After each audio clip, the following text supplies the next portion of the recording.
Good morning, good afternoon, or good evening, whatever time it is that you inky savages are joining us here for episode number 182 of the PenBoyRoy Pentertainment Podcast. Thank you once again for joining us. So today I want to talk about a pen that I can't show you while I'm recording this because it is green, and due to the fact that Tom and I both use green screens, it'll just key out, meaning it'll look invisible. So I'll add screenshots later, but you'll see what pen it is that I'm talking about. And the reason why I want to talk about it is because it's so reliable. And believe it or not, it's not a pen from any one of my sponsors. I mean, it's sold by Goldspot, but it's not a pen from luxury brands. It's not a pen that Goldspot owns. It is, however, a pen that I left filled with ink and capped, I have to say, for maybe over a year. I don't even remember the last time that I used said pen because I had lost it. I actually lost it. It was buried under a bunch of stuff. And when I recovered it, I'm like, holy cow, let's see if I can sign this Rakuten check that I got with it. Oh. Yeah. A whole whopping $1.98 from Rakuten. Oh, yeah, there you go. I used Rakuten for the first time, and you get money back. It's kind of cool, but sometimes... Did you get any sign-up bonus? No? Like, by getting it from... No. You missed out. You missed out, because you get, like, Please don't tell me that I missed out on stuff after you missed out I've on, like, done it. I think when I signed up, I used one of my coworkers' referral links, and she ended up getting money, and then I ended up getting money because it was like another like $20 or $30 on top of it. Oh wow! Sorry. It's always good to know that I lose out on stuff. But anyway, like I said, I want to talk about this pen, but I'm not going to talk about it during the sponsorships because it's not. It will be the main course of this it's gonna delicious be after podcast. The sponsorship reads, and Yes. it is sold by Goldspot. I can't wait to see what it is because you're teasing it so much. I do like the fact that I am teasing it, and I want people to stick around for the rest of the episode so that way they can hear what it is that I'm talking about. Let's do it the whole entire way through and not say what it is until the end. No, I'm not going to do that. I'm not prepared to speak like that, right? But I will describe. You can describe everything else about the pen, but you just can't identify what it is. I do think that people will figure it out. But before we get started with that, I just want to thank everybody for just hitting up the affiliate link in the description below and making your purchases at Goldspot Pens using the affiliate link. By doing so, you are helping out the Pentertainment Podcast. You guys have been active on it. I love you guys, and I truly appreciate it because sometimes doing stuff like buying lighting equipment and microphone stands and products and stuff like that to talk about and coming up with all kinds of stuff. Sometimes that stuff costs money, and sometimes you're married to a very financially intelligent wife who doesn't let you spend money on whatever you want, so you don't end up with lots of toys and no home. So that would be my situation. So by you guys helping out the Pentertainment Studios by using the affiliate link, it makes a huge difference, and I really do appreciate it. But while you're using that affiliate link, since you're helping me out, I want to help you out. Make sure you use coupon code TITANIUM at checkout to score yourself an additional discount on most of the products on the Goldspot website, with some exclusions applying. Some of those exclusions will be listed in the description below.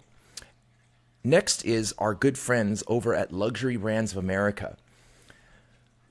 So Bryce has updated the sponsorship read for Luxury Brands of America, and I'm really excited about it. It's coming from a brand that everybody knows and loves when it comes to notebooks and papers, right? For example, the Odd Oinks wonderful Endless Recorder with all these ink pages in it and stuff. It's pretty cool. Endless Recorder has done a very fantastic job at making excellent products at affordable and accessible prices. And coming up are ink bottles that just got more exciting. Endless is introducing the new Alchemy Fountain Pen Ink collection. Again, from Endless Stationery. With their fun-shaped bottle and a double-sided base, You can either play with your ink bottle on your desk or flip the cork base over to stand the bottle upright to fill your favorite pen. I don't understand what that means. I have to look at the picture. So the picture will show you it kind of looks like a chemistry flask. So right. Just before you get tore up in the comments, Roy, it's pronounced alchemy. What did I say? Acclamy, like getting acclimated to I don't know what you were going for, but it's okay. Let them tear me up. I enjoy it. They can. I'm stupid. I never claimed to be intelligent. But I can barely read. So the bottle kind of reminds me a little bit of the Soyuz capsule that What's that? The astronaut capsule that let's say floats down from like when they detach from the space station and they come back astronauts down to Earth. Return. So it kind of looks like a flask / space capsule. It kind of gives me vibes of Ferris Wheel Press, if you've ever seen their ink bottles, because it's very like elaborate packaging, mystical and magical, and embodies all of those characteristics.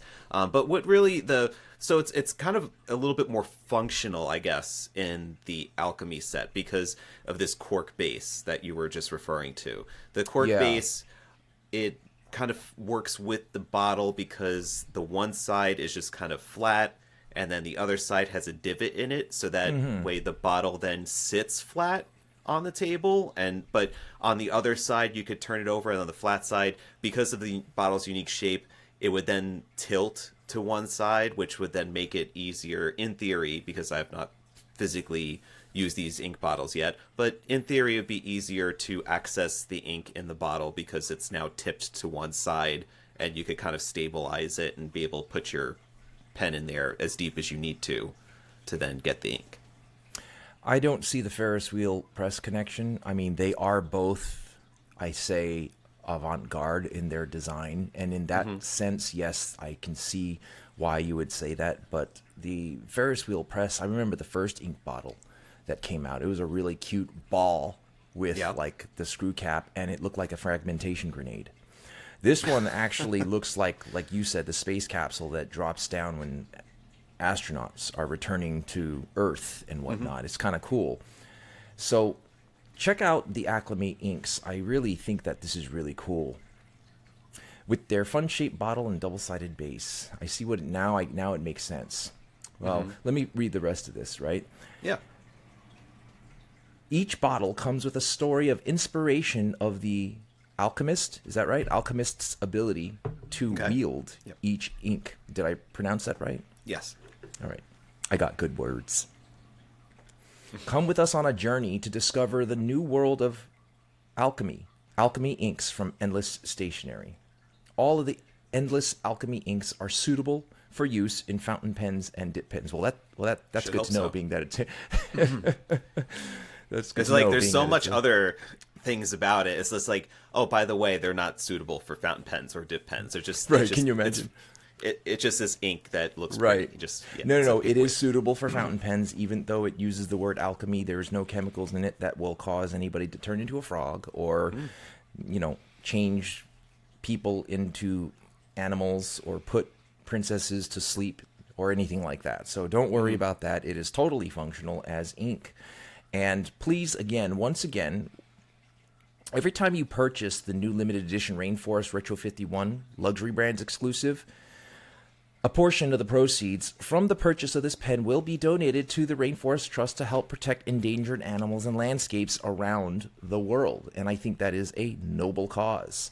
So go to luxurybrands.usa.com/product/retro51 and pick up your Rainforest rollerball pen.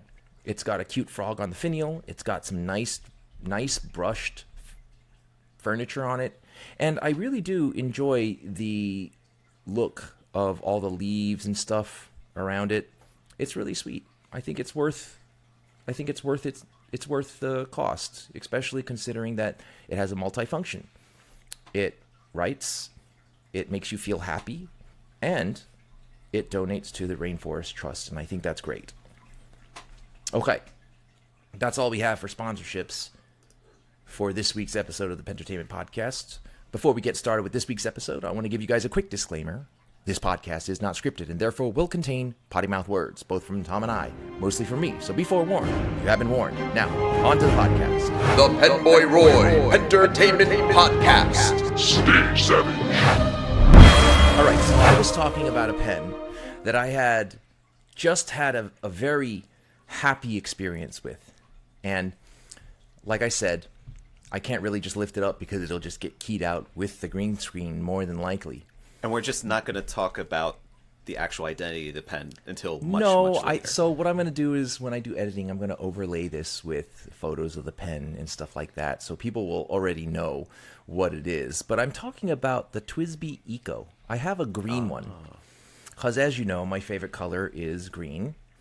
It's just I find that wearing green colors, like as a shirt or pants, is not very functional. It doesn't really look right? Because everybody's dressed professionally. For the purposes of this podcast, I think that because of the fact that we use green screens, it kind of works against your love of green when it comes to pens. Exactly. And didn't I have to have you change your shirt last week because you were wearing green? Yes. That was, I think, 2 weeks ago. I had on one of my Christmas t-shirts that was more of a good match with this green. And then you were like, hey, that you're going to end up getting keyed out. It's just going to be a talking head. So. Right. It's like an invincible body. But so here's the story with the TWSBI Eco.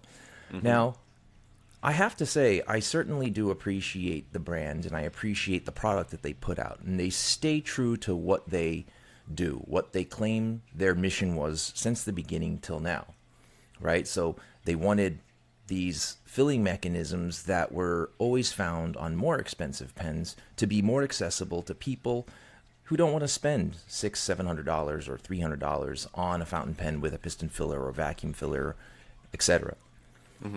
They haven't really deviated from that except for certain acrylic special editions, but at the same time, those acrylic special editions didn't break the bank either, right? I remember there was a green acrylic, I think it was a piston filler.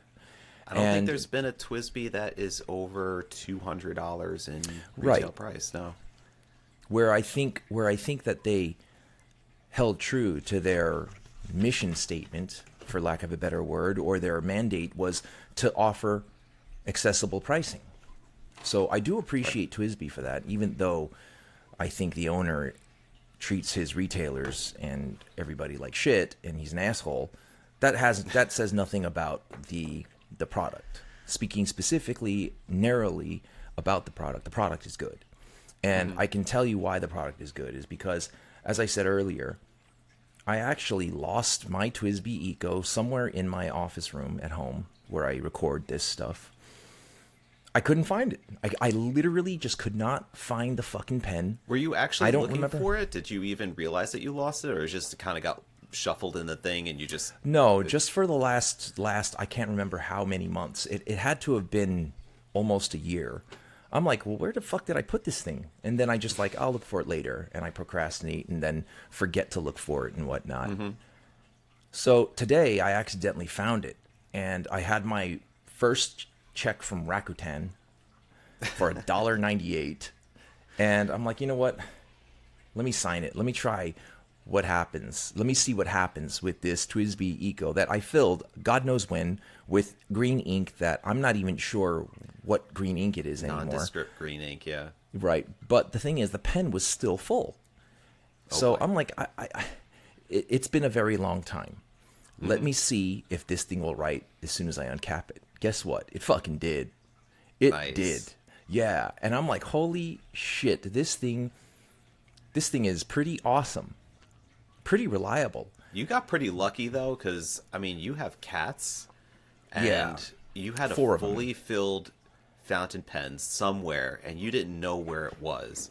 And it was inaccessible to the cats, though. Oh, I was gonna say though, but like if you did, but the thing is, you didn't know it was not accessible to them though. Like they could have just picked it out somewhere, decided to start chewing on it, and all of a sudden you would just see this green murder scene somewhere in your house and be like, oh, that's where the TWSBI Eco went. Yeah. I mean, that when you say that, it reminds me of when Bryce had sent me a whole bunch of bottles of blue inks and notebooks to unbox and talk about during the podcast. And then I remember Mo, my UPS regular guy, he calls me. He's like, dude, I have this package for you, but it must have been leaking or something. He's like, there's blue ink all over the inside of my truck. He's like, it's like a Smurf murder scene over here. It's like somebody murdered a Smurf. I'm like, that's hilarious. But yeah, going back to the TWSBI Eco, I have to say, this is a pretty awesome pen for, what is it, $33? Mm-hmm. Unfortunately, it's one of those pens that do not apply for the titanium discount on the affiliate link or directly at the Gold Spot website. Because then that's it. If it did, TWSBI's. Yeah. That's it. TWSBI would cut you off. You get the yank. And that's it. Yeah. It's done. And then he'd call up Kieran, the lovely lady who owns Gold Spot, and scream at her and stuff. And you know what the thing is, though? I love Kieran because she's so, like, even-keeled and gentle and soft and lovely. If he's calling, screaming at her, she'll be like, listen, I understand you're upset, but you can't speak to me that way. She's such a good person. Because I'm telling you right now, if someone called me up screaming at me the way he screams at his retailers, I would be like, listen, you're a fucking asshole. And if you want to talk to me like that, we can meet face to face, and then you can talk to me like that. And then you'll learn the lesson never to fucking talk to people that way. Yeah. Well, next time that does happen, which we all just have a feeling that eventually it will, we will politely say we are recording this for posterity purposes and just see what happens. I wonder what the law in New Jersey is, because you're in New Jersey, is when it comes to recording, right? Because in New York State, it's a one-party state, meaning like, let's say I call you up with the intent to get you to say something that is going to incriminate you in court, right? So a lot of people think that because I don't inform you that it's being recorded in New York State, that it would be inadmissible in criminal court, which is actually not true, because New York State is what's called a one-party state. That means as long as one party of the two know that it's being recorded, you don't have to inform them. That's New York State. I wonder what it is in New Jersey. States are all different. More or less my thing would have been, because of the fact that it's been talked about, few people have mentioned it, not only here, but there's also other people have talked about it on the internet, one of which I know that there's a blog post about. I think it's Pen Revolution. I think Kevin had mentioned something about it. That this is not just like a one-off incident or something we could just so this would be something of like being able to at least have record of it, but then again at the same time, I think that just to make him aware of how he carries himself is to say, hey, guess what? We're going to be recording this conversation, and then maybe that might change the tenor of it. That he wouldn't. But what would be the purpose of what would be the purpose of recording it? Like a future lawsuit, civil in nature, possibly, or just at least being able to, I don't know, leverage maybe. I don't know, something like that. But I don't think he would give a shit. There's no criminality in talking to someone like they're a piece of shit. You can talk to people like they're pieces of shit all the time. There's no criminality. And there's no damages when it comes to a civil suit unless it's defamation of character that you can actually show based on preponderance of the evidence that there was, in fact, damages caused because of his statements, which you can't do if you're having a one-on-one conversation, right? Mm-hmm. Like if he went around saying, oh, yeah, Gold Spot, they put puppies and kittens in blenders and drink them as like kitten puppy smoothies, and then people believe it and then they stop shopping, that would be a pretty good case for defamation in terms of a civil suit. But I don't think he would say something like that or publicize something like that. He's pretty quiet when it comes to public appearance and when it comes to, going places. And it would be great if he did, right? Like, can you imagine the difference of public opinion of the brand, right? Like, let me give you an example. I think already I kind of see it still, like every single new release people are always talking about it, retailers and also people on social media buying into it and everything. And even there was a new 580 ALR in black. You see people posting about it. Every new release gets talked about. People show their collections of ecos and stuff. So, I think that the opinion of the brand is still pretty strong. Right. I mean, like I said, my opinion of the brand is a fucking savage. I said, I lost this pen for an undisclosed amount of time, at least possibly up to a year, maybe even more. I don't know. And it wrote, and it still had ink in it. Name another pen that you know of that if you left for a year anywhere, forgot about it, that it would still have ink in it and it would still write. Name one other pen that you can think of. The Platinum 3776. I don't know about that, man. I know that they make that claim. And Adam had tested it and it worked. That's out true. Well. He did, but my experience is not as consistent as Adam's experience. Adam, just by the way, for anybody that's listening, Adam is an ink guy on YouTube. Right. So I want to see if my coffee mug gets keyed out. And right now, if it does get keyed out, my face is going to disappear as I take a sip. I think it's like a British racing type green that you have there. So I don't think it matches with that key lime type of green that we got going. The lime green. Right. Wouldn't this be considered Kelly green more than anything else? Possibly. Yeah. Yeah. But anyway, as I was saying, my opinion of the brand stands as very high. Right. So like, I think he is not that great of a guy, the owner of TWSBI, but I think his brand is fantastic, which is kind of like the reverse of like his direct competitor Narwhal, right? Mm-hmm. I think Frank is a great guy, but I think his brand is taking like deviating from his original mission statement with this whole like Urushi Narwhal pens. And I like Narwhal pens, right? I like the idea of the price being low and accessible, but then he starts going and doing things that are kind of beyond his reach, or it's kind of like I'm 170. You're saying like scaled upwards beyond. So that's why I think it's a little bit different than because they're both TWSBI and Narwhal are not competing. I mean, they still are kind of competing at that level, because you have the original Plus is like a $55 pen. It's a vacuum fill $55 pen. Right. You have the Schuylkill, which is also another it's around like the $60, $70 mark. But a lot of the pens nowadays that Narwhal produces, a lot of the limited editions are the Nautiluses or the Voyage Vacations, the ones that are $160, $190, with also then including what we were talking about last week, the Ikakus, which is a sub-brand that's kind of like the Namiki to the Pilot sort of thing, where it's, you got the Urushi treatment, gold dibs, the whole 9 yards. And that's a lot different than what TWSBI has been doing. And it's a lot more of a rapid evolution, too. I think that makes complete and total sense, and I agree with you. What I was thinking was there were kind of parallels between TWSBI and Narwhal when TWSBI and Narwhal first started, right? At first, Narwhal started with these inexpensive acrylic pens that had piston filling mechanisms that separated itself from brands like PenBBS, right, with higher quality piston mechanisms. It stood apart from PenBBS. I felt like the acrylics were better. I think they were finished better.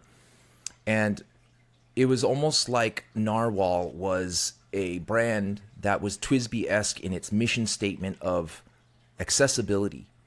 Right. And I understand that there was some beef between Narwhal and TWSBI when it came to the whole design of the piston. TWSBI claimed that it owned the rights of the piston and all that stuff.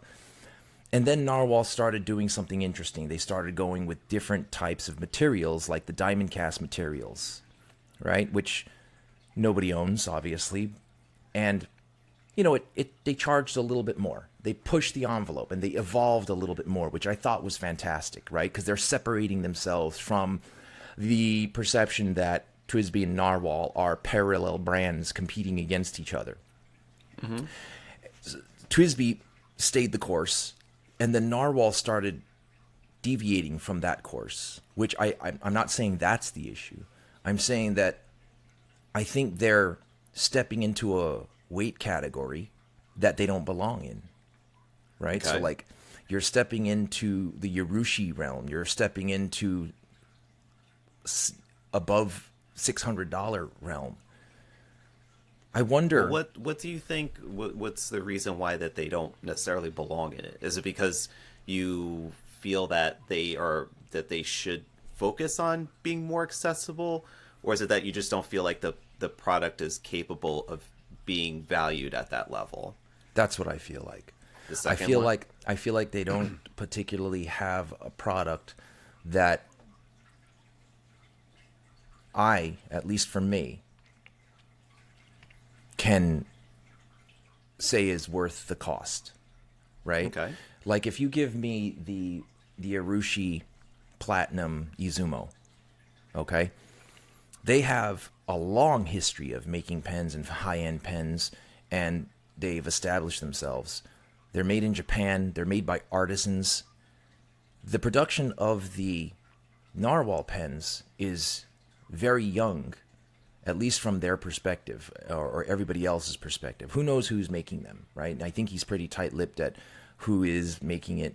He has them sourced, and they're made by a company that makes pens for everybody else. And then he gets them made. They're made well enough. I just don't think they're made well enough for it to be charging close to $800 because you're putting Urushi lacquer on it. Oh, I did want to add. You just reminded me that I had been receiving some text. Actually, no, I'm sorry, not text. Voice messages from our friend Pen Friends UK. Oh yeah, Andrew. Yeah, who has guy. a lovely English accent. Yeah. Yeah, and he was talking to me about Urushi. And I had to also as well. So he started it, and it brought me back to the episodes we were talking about Bryce leaving voice memos, which he doesn't really do anymore. Oh my gosh, yeah. Well, that's because we made fun of him to no end. I think he, I think he didn't feel, too confident about doing that anymore. But he brought me back. Andrew brought me back to that, and he was talking about, I really think that they do need to be a little bit more, like we're talking about Ikaku or Narwhal, need to be a little bit more upfront to, just to really convey the hand made qualities about that. So that's a thing that's been bothering me. That's really been digging and kicking me in the balls. Is so when a brand is not transparent about something, right? I don't care what the price point is. We're not talking about that. But if you're telling me something is made of X, Y, and Z, I want you to talk more about it instead of just say it is that, right? Yeah. And I feel like that kind of transparency gains public trust. I think it makes people feel confident in it, right? So like Platinum, Pilot, or Namiki, they are not shy about talking about how much goes into their Urushi. And there's no reason for them to hold back information. The more they talk about it, the more it makes it look good. But in this case, there's just such vague information. And I don't know. And listen, I'm not saying it's because Frank is trying to bamboozle anybody. I know the guy. He's a good, kind-hearted guy. I also think that he's always moving. So he'll just say, all right, this is good. Let's go. Move to the next thing. All right, this is good. Move to the next thing, right? So he's always active. And well, he's even active to the point now that he actually is not. I mean, he's still involved with it, but he's actually working more on Omas than with Narwhal. So right. Samuel is more with doing Narwhal, is in charge of that aspect of it, and has been for several months now. But like Frank has transitioned more to doing like Omas stuff. So I appreciate how he is, like, he's got balls. I'll tell you, he will try everything. He's got definitely like an endless reserve of hustle, and yeah, to the point where I have seen him sometimes, and he just looks like worn out. Yeah, so. he's nonstop work, and I respect that because I'm not like that, dude. I will cry and complain the moment. But he loves it. I think this right. is his thing, and he has chosen to be to be somebody who is a pen enthusiast for life that will, has laid the groundwork for what I think is going to be a lifelong thing for him. And he's, he is young. Right. He's very young. And yeah, he's in his 20s and, has gone to school, got his master's and stuff. And he is looking to do the pen thing for decades. And, he is wasting no time whatsoever. Right. That's certainly respectable. But talking about Omas, what's the story with Omas? I don't feel like it is true Omas as it was in the past. I feel like the Omas brand, when it shut down, was reborn or resurrected in the form of Scribo. I feel like Scribo is the true Omas, and I feel like the current Omas that he's working with, right, doesn't fit the bill for what Omas used to be. Would you say that's? Am I wrong or in thinking that? Well, I mean, it depends on what you wanted it for, and I think that with your assessment there, I still feel that what Luca Baglione, he was one of the national, I think he was like one of the bigger partners of Omas, not necessarily like an owner, but he used to be, I think, the national sales manager, or he was pretty high up there in the organization before they had gone bankrupt in 2016. Okay. And that was due to, I think, a lot of the investors that had taken part in the company, and they were owned by other interests that ended up saying, you know what, it's not worth the trouble, just getting rid of the company and selling it for parts and stuff. But Luca he is now the owner of Scribo, and his vision for it, and I think that he stuck to the plan from day one, is just basically saying we need to get the aspect that people expect out of Omas and put it into Scribo, which is, let's get the writing technology right and get all of they bought all of the machinery, the die, the tooling from Bach makes the nibs. It's not really a secret, but they have specific machinery tooling, the dies that are made to make the nibs, the ebonite feed specs and everything. Those are all had to be purchased from Bach. That wasn't something that he was just able to pick up and just start running with right away. But they make the nibs like they used to at Omas, and they still make awesome piston fill fountain pens that are made of acrylic, ebonite, all sorts of awesome cool materials. Really, the only thing that I could kind of say, that I really wish that Scribo would push toward in the future is like more models. Like, I kind of feel like they've gotten some good stuff with like the Piuma, which is a cartridge converter.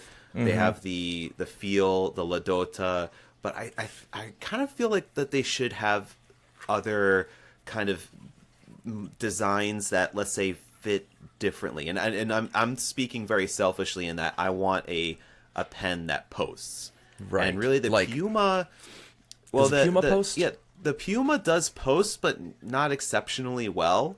Okay. And I really want something that's a comfortable poster that's also a piston fill or something different, maybe even like talking like vacuum fill or something, because like I just love posting my caps on my pens, and for such a great writing pen that the Scribo is. And I mean, I do love the feel, and I love the aspect of the facets, and the grip has the facets too, and just the shape of it and the weight of it just uncapped in the hand is great. But I still am like looking for something else that I'm kind of caught up in the shape of it. And I know a lot of people do love it, and it's totally fine. You guys love it. I understand. But like, I'm looking for something just a little different that maybe they could scratch my itch for. Do you know, like every time I see the Scribo Feel, I can't help but just think of MC Hammer's pants. The balloon kind of shaped about it. Yeah, it's got a different look, and it's got a different feel than Omas pens did. And that's okay, because it's supposed to be different. It's supposed to have the same soul, but just a little different. Wouldn't you say that this nib on the Scribo Feel is the spiritual successor of an Omas nib. Oh yeah, absolutely. Okay, so that's the writing experience. That is the heart and soul of a pen. Right. And the heart and soul of the Scribo feel is the successor of Omas. What is the heart and soul of the Omas brand now, other than its name and how it's related to the previous Omas? I think for right now, I mean, they do make some excellent gold nibs, and they had some of the older gold nibs that I think they had sourced somehow from Omas that they put, I think, on the Israel 70 edition. This is the newer Omas, and then they had originally with, I think, there was a blue celluloid material that they also had, and they had some old celluloids that they've been getting with the Paragons and stuff. But after a certain point, they started to make their own. Basically, they have the same stamping, same Omas, but they're not the old Omas nibs anymore. These are new production Omas nibs. How do these nibs write comparatively to the old Omas nibs? There is nothing like those old Omas nibs. Like they're just really, really good. I mean, when you say that there is nothing like the old Omas nibs, are you specifically speaking about Omas now?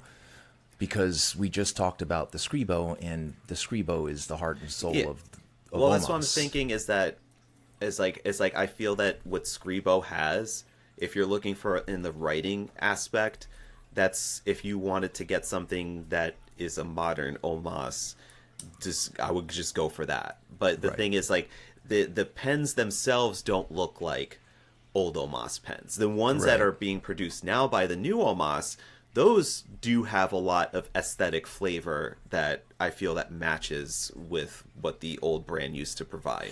So would it be fair to say this, that the Scribo writes like the old Omas, but doesn't look like the old Omas, and the current new Omas does not write like the old Omas, but looks like the old Omas? Yes, and I do say, though, that the new Omas does have a really nice writing experience. They are very smooth nibs, gold nibs. They have a little bit of that, bounce to them, but like the Scribo nibs are just so very good. Especially the flexible ones are just they're Who some makes of my the favorites. nibs for the modern Omas? That is something that I don't have exact information on, so I don't know exactly where those new Omas nibs come I wonder from. why. I wonder why you don't know. Why don't you know that? I just don't know sometimes. So That's I mean, not that's true. I You think the always know. same. This is the same issue. I think that it plagues. I think that they just need to provide more information, either with Omas or with Narwhal, like to provide a bit more background. Like even what I did earlier this week, we launched at Goldspot Leonardo exclusive, the Nebulosa Pluma. Nebulosa Laguna. That it was a Tim McKenzie material, and you've heard Tim McKenzie Diamond Cast thrown around about 500,000 times throughout the whole year with all the different exclusives, but. Actually, Kieran had asked him, could you please, without revealing any sorts of trade secrets that you want to keep secret, could you send us video of actually making the material? So he did, so that way we could cut it and put it into a YouTube short / TikTok or whatever. So that was actually a behind the scenes. Here's him actually pouring the resin into the cups, the different colors that comprise the material of the pen, and then using this little centrifuge sort of thing to mix it up, and then showing him open up, and the rods are curing and in the pure rod form, and then you see like the final product. So I had seen people were like, oh, well, you kind of skipped a few steps there. What about this? It's like, I can't show you everything. It's just, like, I wish I could, but hey, this is at least something that's a little bit more than just saying, oh, this is Mackenzie Diamond Cast material. It's like, well, how does he, what is this actually made? Or it's like, it just gives a little bit of extra information to say, hey, someone actually took the time in pouring each of these things out. Someone took the time in like hand making and swirling and stuff. It's not just something that a robot just poops out of a machine. It's just Right. Yeah, it just gives you a little bit of extra story behind it to say that a human being or a group of human beings took the time and care to make this thing for you to enjoy. So I'm looking at the Goldspot website, looking at the Omas Ojiva Israel limited edition fountain pen with silver trim, and I'm looking at the models that you have on Goldspot, right? So, first of all that shit that I was saying isn't shit talk about Omas, but you know, I'm scrutinizing. I want to know things about the brand and the pen, right? Mm-hmm. I'm noticing that all the pens are gold nibs, right? Okay. I'm looking at 14 karat or 18 karat. I can't see from the picture. I can't tell from the picture whether it's Yovo or Bach, or is it in-house made. But I'm looking at different prices. I'm looking at $876, and then I'm looking at other models that are $360. And obviously, it seems as though the models that are $876, which is the end user price, with a MSRP of $1,095, are definitely the Arte Italiana or the. There's an Omas Paragon. Oh, the Paragons. That's right. Yeah, the Ojivas are $876. I mean, these are hefty price tags. There's the Omas Ojiva 222 limited edition fountain pen with an 18 karat gold nib. Mm-hmm. Explain to everybody why the price difference between 360 and 876. The 361, so that's the Ogiva prices. Right. Those have the 14K nibs. It's just a standard, acrylic resin body. It's translucent resin. The ones that are the higher price points, those are all the celluloid stock.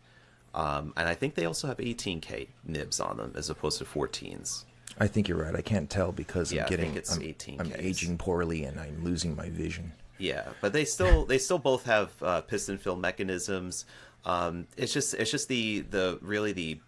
I mean, especially also I think the 222 and I think also the Paragons too. They use like the old Omas stock celluloid. Okay. So this is not new production celluloid. This is like the older it's beautiful. Stock celluloid. So it's like if you go try buying a rod of that stuff, it's super expensive on its own because there's not that big of a supply and no one really invests to make it that much anymore because of the hazards and the cost involved, the amount of time that it takes to cure, the dangers of your entire factory going up in flames because celluloid is extremely flammable, and the fact that the cost involved increases the overall price of the pen. So of course it's not something that people look at as like, oh, well, we need to make a production line of pens.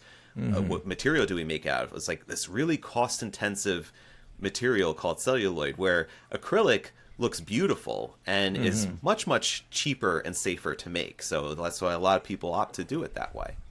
Yeah, I'm looking at the Omas Ojiva 222 limited edition blue saffron fountain pen specifications, right? It's an edition of 2023. There's only 222 pieces. They're individually numbered. Pen body material, blue saffron celluloid, original Omas stock material.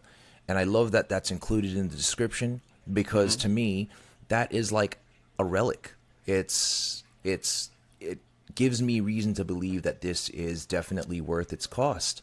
Made in Italy, includes a 2-year warranty, gift boxed nib, 18 karat gold with ebonite feed. So this to me looks like something that would cost $800, $900 because of the ebonite, because of the gold, because of the ebonite. Obviously, ebonite feeds are made differently than the cheapy plastic feeds or the Yovo feeds or the Bach feeds, right? Mm-hmm. Max diameter, cap cannot be posted. A lot of information, dude. I like it. I like this. This is a lot of information. I'm looking at the picture. It's beautiful.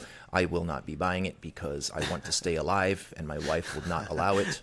Well, maybe if people follow the affiliate link and buy a whole bunch of stuff, and you end up seeing your affiliates go up a lot, but right, it's a lot to work up to. So, but then I look over at the Omas Ojiva fountain pen in Arancione with black trim. Mm-hmm. Okay, it looks like an orange pen. I'm wondering what that's made of. Is that acrylic? It says acrylic. Okay, so it's acrylic resin. It's not polymethyl methacrylate. From the pictures, It's just like a it's like a translucent. it's acrylic. Got it. Yeah, it's nothing fancy, no swirlies, no, it's just a kind of a translucent acrylic. So yeah, so the nib on this one is 14 karat Omas Aero Gold nib. What does that mean, Omas Aero Gold nib? Does that just mean it's branded? It's just that's the decoration on it. Yeah. Okay. So it's really cool. I like this orange one. I've been really into orange pens these days. Yeah, orange is fun. Yeah, it's orange a is fun, joyous color. Provides a lot of sunshine and joy. It's also very popular these days too. Who makes the Omas pens though? I'm curious. I believe it. I mean, I know that most of it is coming from, I think, the same workshop that does also the, what's it called? What is Clip is reminiscent of Monteverde. No, the clip is like a Italian. It's like one of those wheel style clips. Not Monteverde, Montegrappa.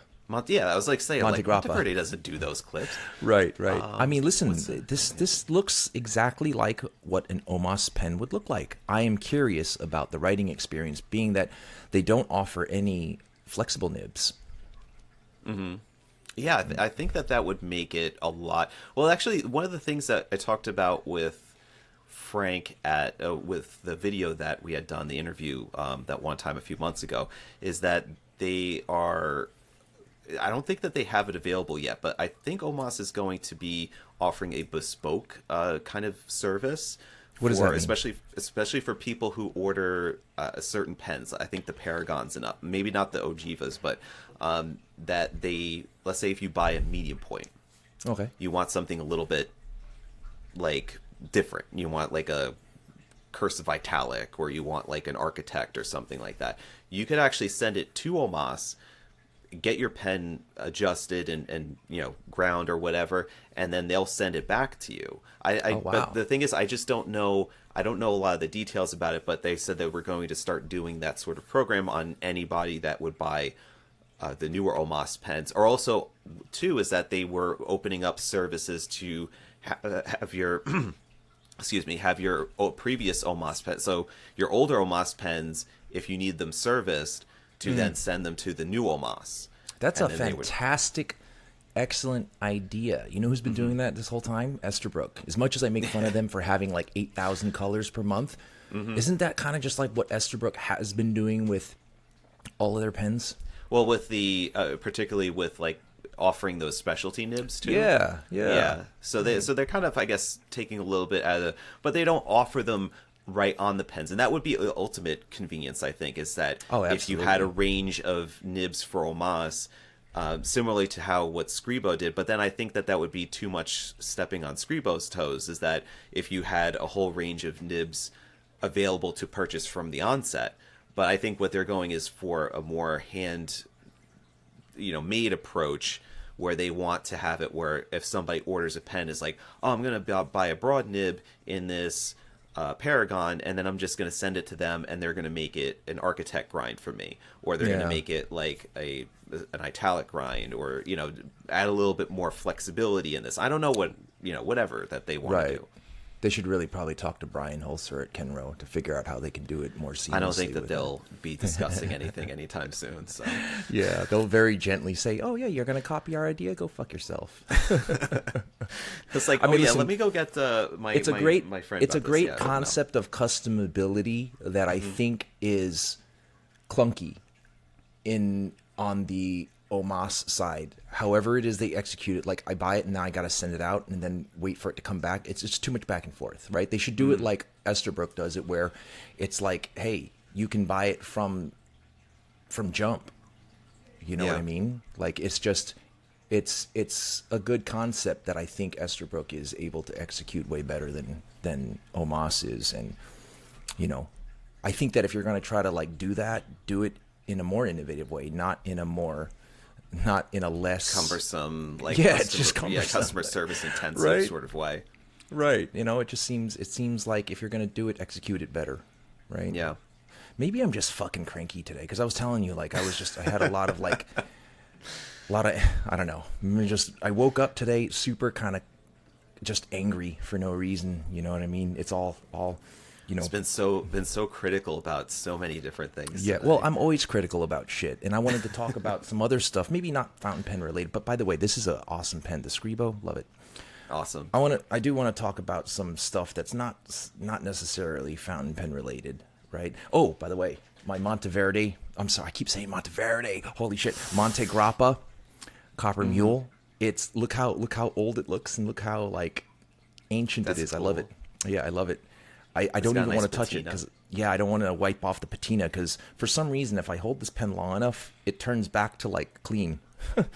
You know, I don't know why. But all right, so this is like Apple Watch stuff that I'm having a lot of fun with because of the titanium aspect. Okay. Right, so I bought these, right? So these are screen protectors for the Apple Watch, and it only covers the flat glass portion, not the rim. I think last time you saw it had like an orange rim. This is what I have on it now. It's like a $20 band that fucking makes the whole thing. You have one of your cats on there? I have Garfield on there. Nice. Right? But it's a band that makes the thing shockproof like a G-Shock, right? And that's great for the gym, right? Because I'm wearing my watch when I'm doing dumbbells, and I started working out again for the first time in like months. Good for you. I had time. Yeah, so I started nice and light, and I was doing chest press with the dumbbells, and I started with 65s, and I noticed that the dumbbell portion that's the here was, as I was going back, was hitting the side of the watch. And I was like, shit. So the screen protector that I had previously was the one that covers the rim, and it was anodized orange aluminum or something with the screen protector, and it just bent it and cracked the glass. Ooh. So I'm like, fuck. So I got this one, and I don't have to worry about that, right? Nice. So like, you know, I kind of like deal with a lot of like metal and things, you know, that can scratch it. Could right? possibly scratch and destroy your Apple Watch. So I got these screen protectors, and it's from a brand called Spigen or Spigen, however it's pronounced. And I used to really love them because they have really good screen protectors. But do you see how this has a bracket so that when you put it on, it aligns perfectly? Okay, yeah. Yeah, so all you have to do is put the bracket over the device, whether it's your phone or the watch. They even had it for the Nintendo Switch, which edition? You know, the new Switch that has like this better screen than the old one. Yeah, so like the OLED edition. The bracket is able to make it so that you could lay out, which is basically kind of like a sticker. It just goes over the top of the glass, so that it's not like overhanging in one spot. No, the screen protector is made of glass. Okay. So basically, so that you can align it perfectly. I just opened it. That has this thing that just clips right onto the device. Sweet. And it doesn't wiggle or move. And then you just press down over here, and the glass will just adhere suctions right to the Sweet. So it's really good, and it works really well with the phones, and it works well with the Switch that I had. It works very well with phones. I bought the same thing for the iPad, and I bought the same thing for the Apple Watch. And can you believe it? The bracket doesn't align it well at all. It's like, I'm like, this thing is fucking off. You know? Like, this is so annoying. It's really annoying. So what I had to do is I had to pull it off and then realign it myself and then put it back down. So what's the point of the convenience of having that bracket if the bracket is inaccurate? Well, is it for a specific model of Apple Watch that maybe it wasn't exactly your model? Or no, it was for exactly your model? It's exactly for the Apple Watch Ultra. And they don't fuck I know that because it says it has a picture of the Apple Watch Ultra, right? And then on the back it also says for the Apple Watch Ultra series. Oh, so they I never had this problem with the iPhone one, right? Are you going to complain about it? You know, leave some feedback. I bought it on Amazon, and I ranted about it on Amazon during the return exchange, and they sent a replacement, so I gotta send back the old one, which is kind of a fucking disaster. But anyway, I also want to talk about the titanium bands that I got, right? So I got 2 titanium bands, right? This one is from like a no-name company. I think it's no-name company called Tremere on Amazon. It was $21.99, and it says it's made of titanium. It doesn't say what grade titanium. It doesn't say what percentage of it is titanium. Right. It's very vague, kind of like the way Narwhal is about Yorushi. It just says it's titanium, right? So I got the band in the mail, and I guess it's titanium. I'm not a metallurgist. It's super light. The only parts that are not titanium are the parts that slide into the watch, right? And I'm assuming the clasp, because if you look at the clasp, it's like a different color and finish as the rest of it. I do believe that the rest of it is titanium because of the weight and how light it is. There's no way I can figure out, I don't know who Trumere is. I don't know how long they've been around. I don't know much about the brands. I don't know much about Apple Watch bands. There was another brand, right? And you're going to look at it. There are different links because I removed links from this one, but didn't remove links from this one. Okay. This one here, you can just tell by looking on the video, the finish is entirely different, right? It does seem like the shine is much different. less. Yeah. So if you told me that this is titanium, I would be more inclined to believe that this one here is titanium because it has more of a titanium brushed finish. It's more matted, right? The brand is called Ultra Supply Co. And they claim that this is grade 2 titanium. They say 96% titanium. They say that this piece is stainless steel and the clasp is stainless steel. I'm not sure that the clasp is stainless steel. It looks so much like titanium, but they're telling me that it is in fact stainless steel. That the clasp and the lugs are stainless steel. And they said the reason why is because as per Apple recommends that third-party brands make the clasp and the lugs out of stainless steel. So they're doing that. Okay. Right? So there's a lot more information that they give you when it comes to the Ultra Supply Co. band versus the information you get from these generic brands that are like $20, right? How much was the Ultra Supply Co.? Okay, so I'm going to get into that. This one, the Ultra Supply Co. one, was $65. Okay. And the Trumere band was $21.99. Now, last time we spoke about this, I was convinced that they are all exactly the same, and there's no difference between each one except for the branding. And you had to buy both of them just to do your own I did. investigation. So, what I found was, though they are the same design, they are not identical. Right? There is certainly a difference in terms of the quality of the finish, the quality of each link, and as well as the lugs, right? So the $21 lug does fit the Apple Watch Ultra, but it also fits a 45 millimeter Apple Watch. So that means when you put the lugs in, it doesn't reach both ends. It's not made specifically for the Apple Watch Ultra. This is an Apple Watch band that was already in existence, and it was retrofitted for the Apple Watch Ultra. Not bad for $21 though, right? Okay. The Ultra Supply Co. band, the lug, is specifically manufactured for the Apple Watch Ultra.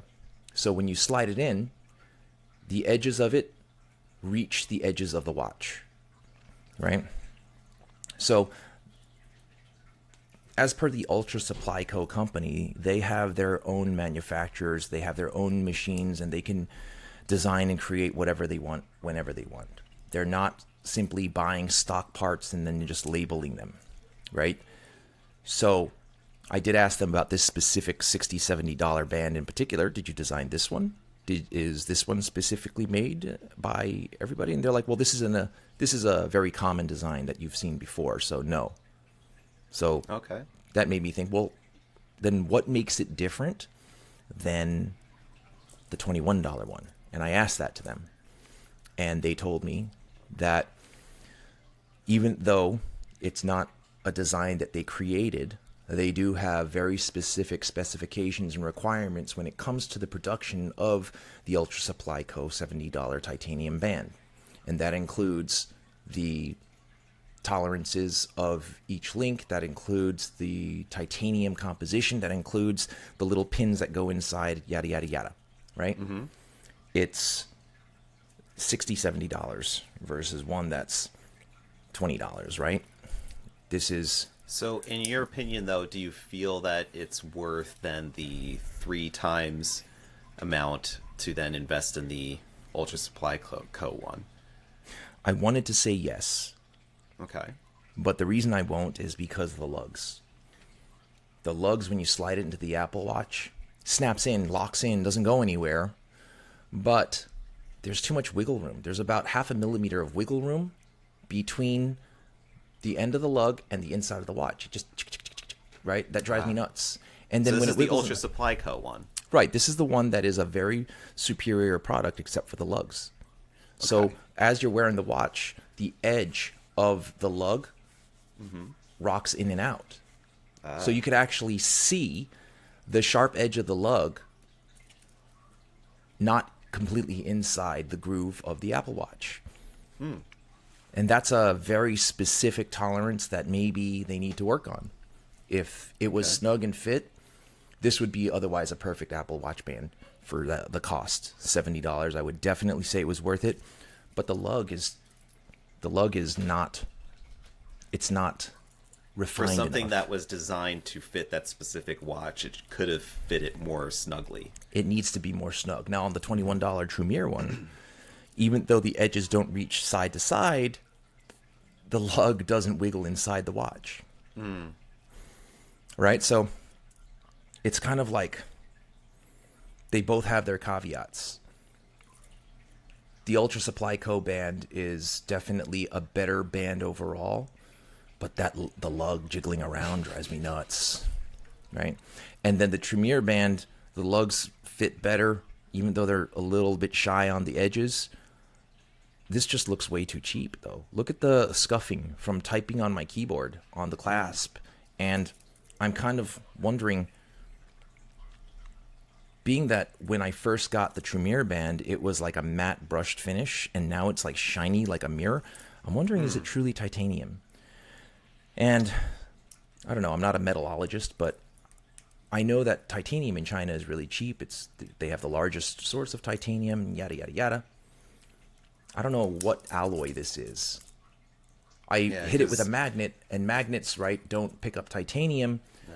Great, but there's also a lot of non-magnetic metals that are light that they can just alloy and say. At least with the Ultra Supply Co., I believe them. And on top of that, Ultra Supply Co. probably has some of the best customer service when it comes to Apple Watch bands. You can message them on New Year's Eve at 9:15 at night. Like you did. Like I did, yeah. And they responded. They were talking about it. They were, I was asking them questions. They were sending me videos, links, and stuff like that. They were engaging. And whoever this guy James is, he's in charge of customer satisfaction. He sincerely really cared about convincing me that his product is superior than the other ones out there. And I would have believed it if those lugs didn't fucking jingle like a... oh, man, it's just too bad. Lugs. My lugs are jingling. It's just too bad because, like, if you take the lugs of the Apple-made ones, when they slide in, they snap into place and there's no give, there's no wiggle. But these are just too much. It's like 0.5 millimeter, and for the amount of space that there is in there, 0.5 millimeter is a lot, right? So too much. Yeah. Anyway, what I want to say though is I'm glad to hear the update on the watch. Yeah, the watch band thing. I do appreciate Ultra Supply Co.'s customer service and how straightforward they are with information when I ask them. And when I told them that, listen, I want to do a comparison, they were like, that's great. I would love for you to do a comparison because you'll see why we have pride in our product and we guarantee satisfaction and all the claims that they claim.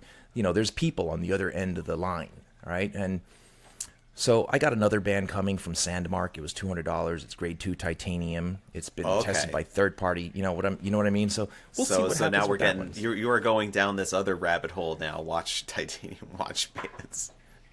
Rabbit hole entered. It's unlike me to be. Holy shit! Look how late it got. Okay, you got lost. You were so involved in those bands. Right. But anyway, we got to wrap this up. please write in to pentertainmentpodcast@gmail.com with your thoughts, comments, insults, whatever it is you got. Bring it. It's all good. And thank you again for checking out our sponsors, Gold Spot Pens, using the affiliate link and using coupon code Titanium for an extra discount. And please check out Luxury Brands of America, the Alchemy Ink series. You can find them also on Gold Spot, I think, right? Oh, soon, yes. When it comes out. It's not out yet, but check them out. Yeah. And also the Rainforest pen at Luxury Brands / whatever the fucking link is. It'll be in the description below. But anyway, thanks again for joining us. This was episode number 182. I had a really good time talking and yammering, and I'm glad you stuck with us. I love you guys. Be well. Be safe. Stay inky.